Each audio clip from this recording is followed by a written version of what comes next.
And welcome back to the show. The Humane League is a global not-for-profit organization ending the abuse of animals raised for food. Now, over the years, the organization has improved animal welfare standards through its corporate and media outreach, as well as its grassroots campaigns. They work to build the animal advocacy movement internationally through the Open Wing Alliance, which is a coalition whose mission is to end battery cages globally. And joining me to share a little bit more is the senior field organizer and the New York City campaign engagement lead at the Humane League, Alex Wolfe. And Alex, thank you very much for joining us. Thank you so much for having me, Daren. I'm honored to be here to speak with you about this important issue and to connect with your viewers. Yeah, so give us a little bit of education into the work that you guys are doing.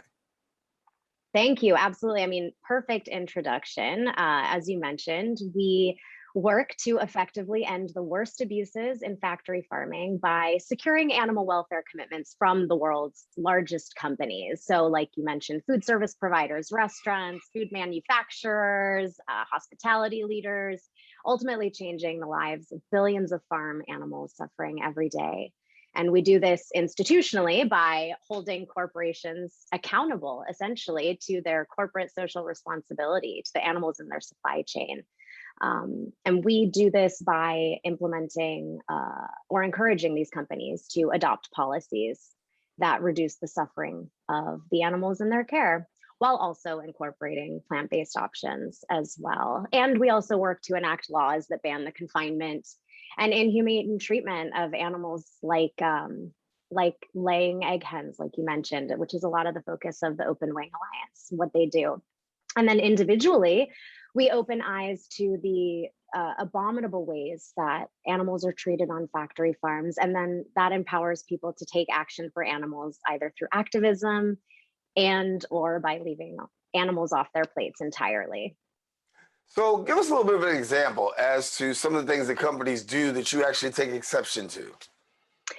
Absolutely. So, companies have the responsibility to animals who are basically wind up as menu items or products sold by these companies. And they've been putting profit over animal and worker safety for decades and decades. And the time for change is well past now. And essentially, what we're taking issue with is the extreme confinement of animals, specifically chickens. Chickens are the most consumed meat in the United States. Of the 9 billion animals that are raised, land animals that is, that are raised for food in the US every year, 90% of those are chickens. So we have a real moral responsibility to make sure that the companies who are profiting off of their abuse are addressing some of the very real concerns, which includes stocking density. That has to do with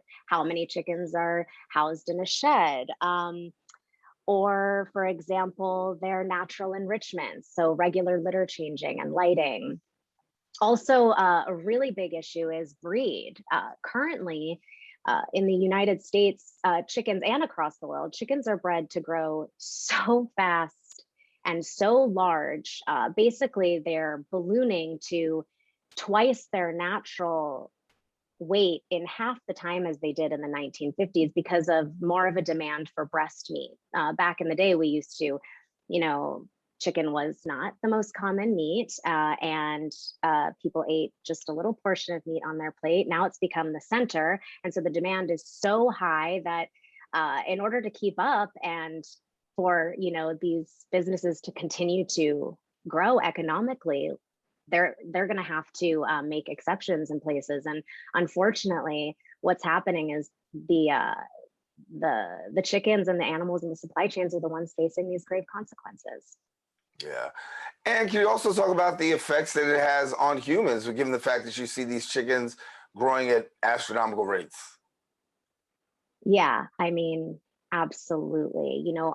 In the United States, I would have to say that being a slaughterhouse worker is essentially one of the most dangerous jobs in the United States. And the reason is because currently the The most common slaughter method for chickens in the United States is something called live shackle slaughter. And in slaughterhouses all across the country, it is industry standard for live chickens to be slammed into metal shackles by their fragile legs. And the practice, which is violent and gruesome from beginning to end, of course, for the animals, is also quite traumatizing for slaughterhouse workers as well. They become susceptible to dust mites and feces and other ammonia that is going to pollute the air that they're and the environment they're in. They're in near total darkness when they're working, and that's because they want the birds to stay calm as they are going down an incredibly fast slaughter line speed, having their throat slit and then being dunked, in an electrified water bath. This is meant to stun them, and then they go into a vat of boiling water, and this is meant to defeather them. And unfortunately, this process is happening so fast that slaughterhouse workers are scratched, defecated on, and a host of other risks that basically affect their safety, from infectious disease, repetitive hand motion injuries, and more. So this is really an issue that is affecting everyone except, the top 5 executives at these companies, who are the ones raking in the profits. Yeah, and so you've made it your mission to really make this make awareness about this, and the work goes on, continuing not just on a national but a global message. Share with us a little bit about the receptivity that you're getting when you start to put these things into the atmosphere to let people know exactly what's going on. What kind of receptivity are you getting from people as you continue to raise your voice in advocacy? That's a great question. A lot of our work is centered around the idea of movement building and community awareness, right? These things are happening around the globe within our communities. How are they affecting each of us? How are they affecting our neighbors? And how are they, of course, affecting our planet? And a response to so much of the success we were having earlier on is that the Humane League ultimately founded the Open Wing Alliance in 2016. And the Open Wing Alliance is a global coalition of animal protection organizations who are unified in this pursuit to end the abuse of chickens worldwide. And basically, I think we're now at 79 member organizations across 63 countries in 6 continents. And we're changing the way that the world's biggest food companies treat the animals in their supply chain. So we have organizations on the ground all over the world who are rallying and creating awareness locally, but globally on these issues.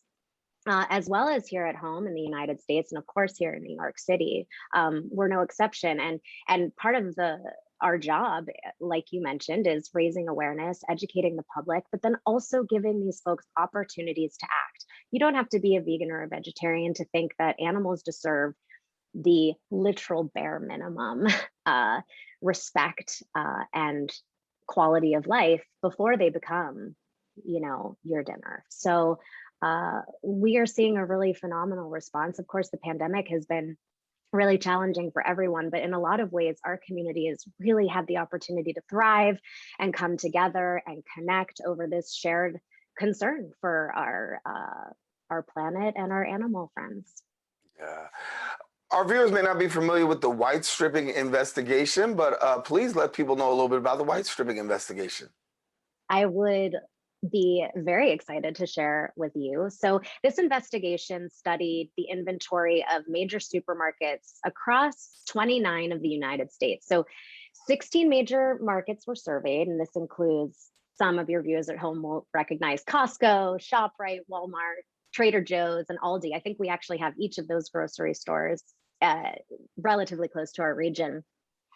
And all 16 supermarkets surveyed had white striping disease present in their standard own, like the grocery store's own brand chicken breast packages.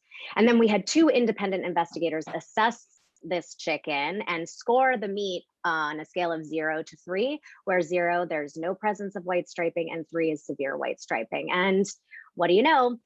99% of all store brand chickens sold in these stores had a presence of white striping, and 70% of the chicken packages were scored with moderate to severe white striping. So what is this? What is white striping disease? What you're probably thinking. Well, excuse me, it is a muscle disease. It's like spaghetti meat, woody breast, green muscle disease. These are all things you might have heard, and they show up in the muscles of chickens who have been selectively bred to grow incredibly fast. And I will say that about 90% of chicken eaten in the US comes from just two extremely fast growing breeds, and that's the Cobb 500 and the Ross 308. And scientists are still studying the cause of this disease. But one thing that we absolutely know is clear is that white striping is present in chicken meat because these birds have been grown, selectively bred over multiple generations to become enormous in such a short amount of time. And the chicken's body just can't keep up with the explosive growth. And this impacts the quality of the meat in terms of increasing the fat content and reducing the protein content. So it's essentially just low quality meat, and it absolutely comes from birds who suffer enormously on farms. Yeah. And so where does it go from here? Well, we have a lot of exciting plans. We have no plans to stop campaigning against companies globally and locally here in the United States. We also have it's a very exciting time for legislation for farm animal welfare. Currently, there's no federal laws regulating the treatment of animals raised for food in the US, and the power is actually in the hands of the states. And as of January 1st, 2022, the sale of eggs and egg products from cruel battery cages will no longer be allowed to be sold in states like California and Massachusetts. And this means that companies who committed before are no longer going to be able to continue selling in these states unless they adjust their supply chain practices. And if they don't, there are huge reputational and potentially legal risks. So we're really excited to start focusing on legislation, accountability efforts to make sure that companies who have made these commitments are now following up and following through. And that's essentially what we have going on. We work relentlessly to ensure that animals have better lives on factory farms. We feel it is our moral obligation, and we won't stop now. There are plenty of opportunities for your viewers to get involved. You can go to our website, www.thehumaneleague.org, and you can click the button that says Take Action. You can sign up for our Fast Action Network, which is our digital hub for taking actions like making phone calls, signing petitions to these companies. You can also donate if it's within your means to help us continue this difficult work. Or you can schedule a phone call with me if you're interested in more hands-on opportunities to make an impact. I would love to meet you and connect with you and share more about some of the problems we're facing as a society in terms of the production and consumption of animals and how you can help. So I hope this gives your viewers a little peek into the work we do and how they can get involved. Yeah, and you use the word impact, and that brings me to my next question about, the impact that you're making. How would you assess the impact that you're making within your community, given the fact that you've got so much on the plate and so much that you want to see done? Yeah, I mean, impact is extremely important to us. We have been at the Humane League a top-rated charity by animal charity evaluators for every one of its rating periods. And we're really proud of this accomplishment because essentially we focus on effective, what we consider to be effective activism. So because of the scale of this problem, animal farming, we believe that putting money, resources, time, and care into a workable solution is extremely important. And we measure this through our action app. We're able to sort of track all of our all of our digital actions, we're able to link and investigate basically when we produce these reports and put a lot of research in and work with other animal welfare scientists and veterinarians. We are essentially seeing a domino effect in the last, decade and a half.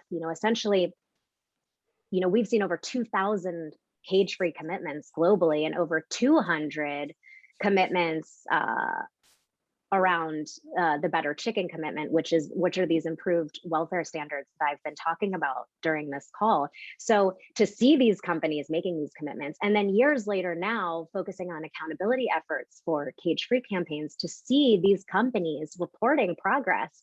I mean, just 10 years ago, I would say about 5% of eggs sold on supermarket shelves and on restaurant menus were cage free. Now the supply chain has shifted towards about 30%, almost 30% cage free. So not only are we seeing the commitments happening, we're seeing the companies follow through. There is a desire, as more demand from consumers and governments alike are basically saying animal welfare is important. So yeah, that's and how how's we it make know you? we're doing good work. Yeah, how's that make you feel, given the fact that you see that more and more people are really latching on and joining the cause? It makes me feel incredible, Daren. I am deeply committed to this cause personally, both for um, moral reasons, but also because I'm deeply concerned about Mother Earth and the state that she's in. And I think we really need to open our eyes to the negative effects of animal farming on our communities, on our furry friends, and of course on our planet. We have to be doing this work now, and seeing people open their eyes, learn about these atrocities, and then take action and sign up to do something and make sure their voice is heard is so inspiring to me as a community organizer. And it really is my passion to work with people to help them realize their potential for standing up for causes they care about. Yeah. Well, Alex, thank you so much for joining us. And if you just joined us, Alex Wolfe, she's the senior field organizer and New York City campaign engagement lead at the Humane League, talking about animal welfare. And Alex, great conversation. Thank you so much for being with us here on the Social Justice Forum. Thank you so much for having me. I really appreciate your time, and it was great speaking with your viewers and with you. Thanks, Daren. All righty. We'll talk soon, and definitely want to let you know we've got a little bit more show left, so please stay with us here on the Social Justice Forums. Another special guest will join us right after this.